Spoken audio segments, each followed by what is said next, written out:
We have a question from Peter Trainer on the discussion forum. It's a question for Kenny. Okay. Does Kenny worry that underneath it all he might be very creative? And does he worry that in pursuing the concept of uncreativity, he may be denying his creative self? Ooh. Little psychoanalysis, Kenny. What's underneath? What's underneath is a reinvestigation of creativity, which I actually believe in, but I don't believe in it as it's been constructed and enacted. Creativity isn't creative at this point. Creativity is the least creative thing you can do.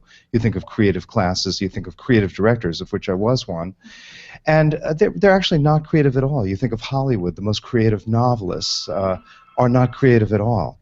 And so if that's what creativity is, I don't want to be that. So I think a reinvigorated idea of creativity might have something to do with the opposite of what we consider to be creative, which would be mechanical reproduction, appropriation, unoriginality, and suddenly creativity once again becomes interesting and relevant. Somebody told me something once about language poets. And this is a friend, active, skeptical friend. And they said, think about language poets I don't like. I said, they just play around with words, like, not serious. They play around with words. I said, that's what we all do. Mm-hmm. And it was kind of... You got that Tracie teacher voice on it. Yeah, because it's like, first of all, I don't talk about my friends. Second of all, it's like, how is that different than any kind of... So Right. Interesting. Yeah. Tracie, Kenny, and Mike Magee, they're sitting here. All three of them are trying to get you not to... You didn't read the book called Day by Kenny. Actually, nobody's probably read it. But it's a retyping of a day's New York Times. It's more than 1,000, 900 and some pages. So that's the same, somewhat similar kind of defamiliarization. Like, you think you read the New York Times? Take a look at this book. You don't really read, and it makes you think about reading. Can you talk about the experience of encountering their work and if it's liberating? How is it liberating? Does it say a little more about this? I really enjoyed when you guys were talking about how it was like his sculpture, and because I think we talked about Kenny's work as a sculptor, and do you know he has a BFA in sculpture? Right. Yeah. Does that pertain? Do you think is that just a little bio fact, or do you think of yourself sometimes as sculpturing a book? No, I mean the act of typing is very physical, and when I kind of threw down my proverbial chisel and hammer and traded it for the cut and paste, I didn't miss the physicality That's nice. Transference. That's great. Tell me your name again. Katie. Katie, go ahead, Katie.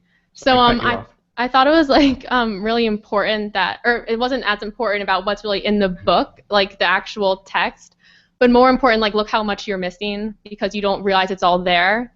And I thought it was just cool to visually see that instead of just kind of talking about it. That's so great. Can we give Sarah and Katie a big hand for? I mean, it's hard to do this in front of thousands of people. Is that something that concerns the panel, that it does often take a lot of work on the part of the listener to make sense of their poetry? Is that one of their goals?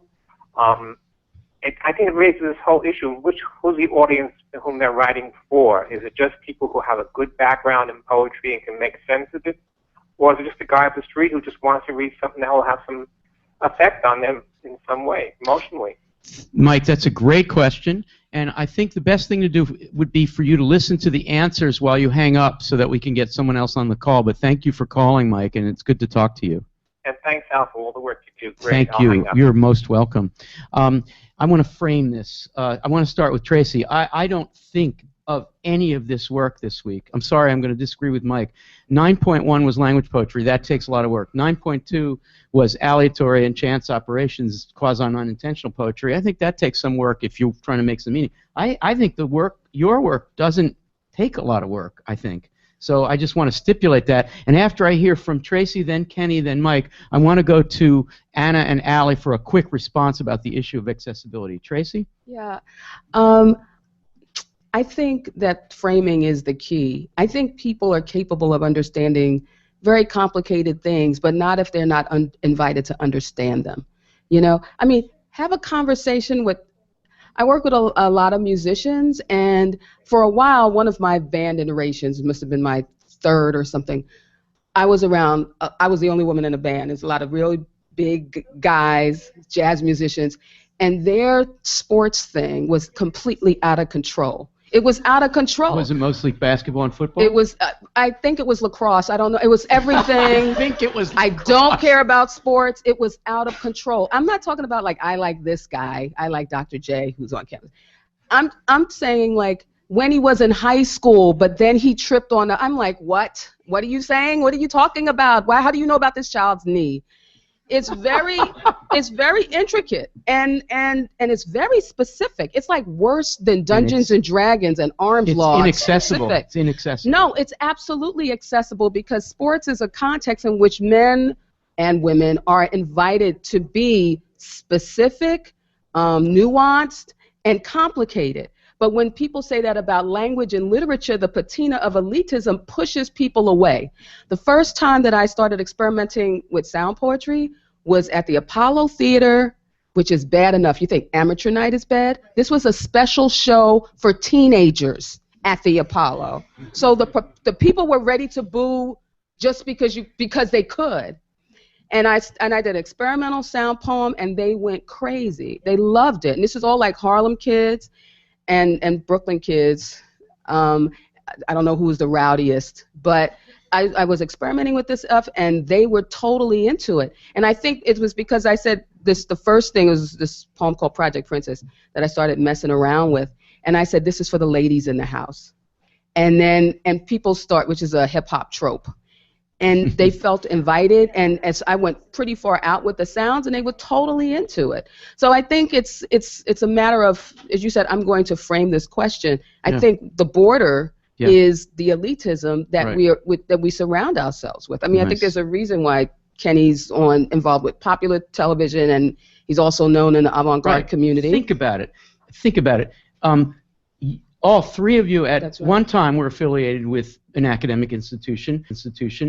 You've moved out into what is essentially public service. Kenny has always been willing to accept invitations to go on television, to go to the White House, and gets flack sometimes from inside the academy and elsewhere. And Tracie, you cut your teeth on the spoken word movement, you know, MTV Unplugged, New Yorican Cafe, like right out there, and academia came later. So we think the three of you as really, I don't want to say non-academic poets, but really poets who are out there. So Kenny, do you want to speak to this issue, any aspect of it? Sure.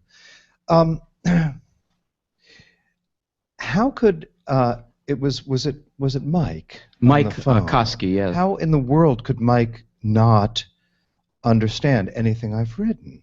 I mean, it's very clear. You know, this is what every word a guy spoke for a week, or retyping a newspaper. If you read the newspaper, you can understand the book. Transcriptions of historic radio reports, all in somewhat normal English. So what Mike probably really doesn't understand is why. And that's the real question. You know, the text is radically simple. There's a radical simplicity to the ideas. There's a radical dumbness to what I do, which makes you think like, but why would he do that? And that's where the conversation about this work begins.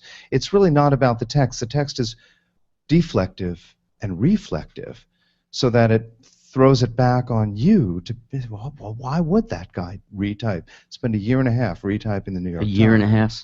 So this kind of work, you know, and I think Flarf and I we were involved in radical populism. There's nothing about this work that you can't understand. So actually, people say that this is elitist, but when I read at the White House, I read Whitman and I read Crane, and then I read traffic reports. They snooze through the Whitman and the Crane, the real poetry. But when I read traffic reports, the room full of senators and the president lit up. You know, and so the most radically avant-garde move, the move where you read something you didn't write and claimed it as poetry, was the one that they actually understood. So this is where the radical sort of ideas of populism come in. Thank you, Kenny. That was amazing. Mike, your thoughts on this? Sorry, go ahead, Tracie. Go ahead. You had a thought. Well, I was just gonna say, like, I think Mike from New York does have a really good point, though, and that is, where does that border come from? Like, if you're saying that the poems and the poetry itself is not elitist, that it's radically simple, then where? I mean, but it's true that people don't feel totally connected, and I'm interested in poetry, and, you know, complicate, however you want to describe the poetry, having the same sort of lack of elitism, the lack of elite borderness that, say, people who used to sing, Italians who used to sing Italian opera when it was a popular art form. Like, how do we create a context in which poetry feels like that for people? Well put. My goodness. You guys are inspiring me. Mike Magee. You know, I like Tracie's phrase, the patina of elitism, because I do think this is more about the kind of way in which we frame reception of the work than it is about the work itself. And you know, if you think about just everyday talk, vernacular speech, it's extraordinarily complex, and people use it in very, very complex ways and understand it in complex ways. It's no less complex than any poem you might care to name. And so I think when people approach a language poem or a poem by, you know, Pound or William Carlos Williams or whoever you might want to name, they're going to, depending on how they feel about the permission they have to engage that poem, you know, that's actually what's going to govern how they feel about it and whether they feel like it's complex or simple. I'd like to comment on the issue of politics. Often, I feel that there's no language that isn't political. Just as there's no language that's purely formal, just as I feel that there's no language that doesn't have meaning. You know, all of the kind of barbs that are thrown at a contemporary innovative work. That said, I'm also not particularly interested in my own subjectivity. You know, soliloquy is an earlier work, but later the work gets much harder, and I begin appropriating ideas and statements that aren't my own. I start using politics that I don't agree with. You know, if I'm going to type the New York Times, retype the entire thing, what if I disagree with an op-ed piece? Do I omit that? I don't think so. So in a way it's very, very political work. Sort of, I mean, you know, radically political in the way that it's sort of, the work continues to be radically stupid.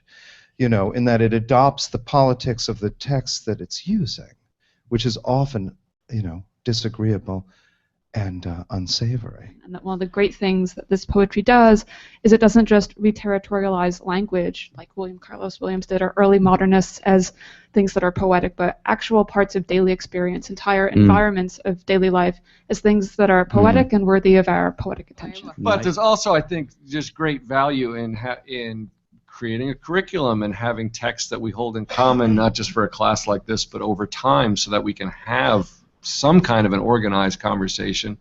And I wouldn't want to totally dismiss, you know, these notions that some texts are, you know, more valuable to talk about at length and in detail than others. I remember being one time at a reception where I was one of these young guys, like most of you are, and Amiri Baraka and Lorenzo Thomas were there, and we were in a little circle having a conversation, and another person who shall remain nameless sort of went into a little shtick about how Shakespeare was overrated, and Amiri Baraka gestured to someone along the way, said, "Hey, come over here. This motherfucker thinks Shakespeare isn't any good." So, you know, I wouldn't want to go that far. So you've done something very slick there. You've taken a position that might be perceived as a crusty conservative position about the importance of a canonical path, what you're really saying is what you're doing now with your life, which is education. Yeah. Education is the curation of these materials. Even the contemporary, what's considered to be weird and wacky materials, right? The stuff that Sarah's dad is saying, what do they do teaching in that class? I'm going to talk to that teacher about, So that may be conservative and crusty, but what Mike is by using Baraka, you're actually saying this is a very radical idea about what education can now be. Absolutely. Right? And so I just want to reclaim the radicalism of saying education is important, and I like to think of what we're doing in this course as that kind of curation. Yeah, there's something about the textual environment that's kind of a meta ethos about this is making peace with that which we don't value, that which we don't enjoy, and that which we find disturbing, that which we find painful. And I think that modern, sort of from Duchamp and Cage and Warhol in particular, taught us to reframe that which we thought was disturbing, and if not finding it beautiful, at least accepting that it exists independently of our own egocentric likes, dislikes, and tastes. One way that Warhol, Cage, and Duchamp did that was to formalize that which they found disturbing.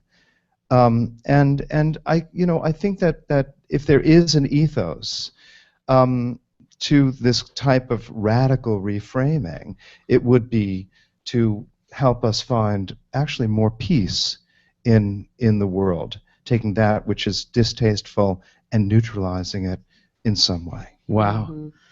That was really so well put, Kenny. Thank you. I've heard you say something like that, but that was amazing. Tracie, I'm afraid this is going to have to be brief, but I do want to hear what you have to say about any of these topics. Oh, well, if it's brief, I kind of want to give up. But I didn't mean to make you. No, that's fine. Ow. I'm a tough Brooklyn chick. But it's something about the whole conversation that's happened up until this point, this subsection, made me think about the notion that I think is very much part of modernist tradition of dynamics, of stillness and movement. I'm glad you talked about Cage and Cunningham in terms of an interpretive dance, because this notion of when we're asked to pause, which is maybe a peaceful pause of something from Williams or Pound, it sort of arrests us in this moment of recognizing things that are common and think about the reverberations. And I guess I have to say that we can't really frame modernism without talking about the influences of other cultures that affected modernism. And this is where the patina of elitism comes in, which people sort of retain their hegemony by getting these influences. And I think that we can't talk about true peace without breaking the hegemony down, without saying that people like Pound were very much influenced by Japanese poetry. Pound had issues when it came to race and stuff, and Heidegger obviously, extremist fascist. But I think that poetry forced them to go towards something else that was even bigger than themselves, than something that they were even prepared to realize was bigger than themselves, and so often they retreated. But that's poetry doing more work that they, as humans, were capable of doing.